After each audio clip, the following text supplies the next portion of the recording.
Hello guys, good morning. Ayan, flex ko lang po sa inyo kasi napakainit dito sa amin. Ayan guys, so namumuti na sa sobrang init.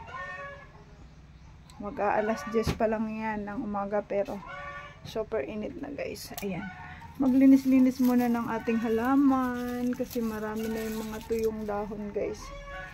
Gawa nga po ng super init. Di na kasi naulan dito sa amin guys.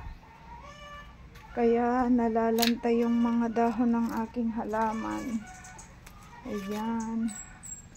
Tanggal-tanggal muna tayo guys ng mga dahon-dahon dito kasi maya-maya magluluto na naman tayo para sa ating hanap buhay sa hapon. Kaya habang kakapaligo lang, pahinga-hinga muna. Ayan guys, maglinis-linis muna. Dito lang sa may lilim ang aking lilinisan muna. Bukas na lang ng umaga ako pupunta dyan sa labas para tanggalan din ng mga tuyong dahon yung aking halaman kasi guys, oh, marami na siyang tuyo guys. Di ko na kasi naasikaso to. Gawa nga ng dami kong ginagawa. Kaya eto, sa ngayon asikasuhin na muna yung mga halaman kasi kawawa naman guys, oh.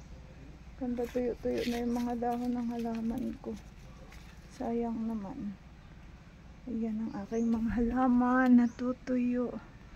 Gawa nga ng sobrang init. Kasi super init dito sa amin. Kaya eto.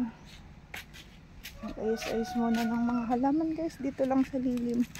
Ayan, tanggal-tanggalan muna natin ng mga tuyong dahon. Kasi guys, dito sa amin medyo matagal-tagal na guys na hindi umuulan.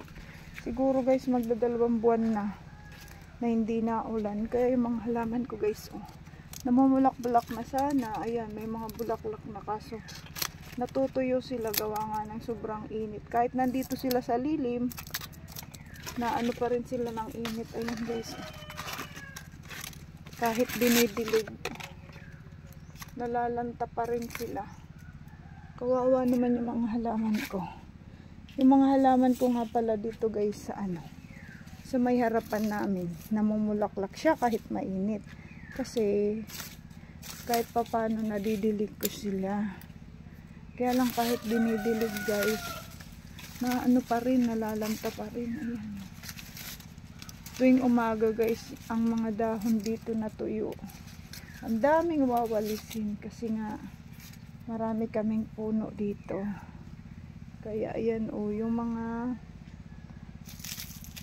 nyug kong pinagbonsai natutuyo na din kasi wala kami panglagay na fishnet ba, yung bubong na fishnet.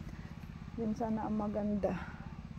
Kaya ayan, hanggang dito na lang muna guys. Thank you for watching. Bye bye.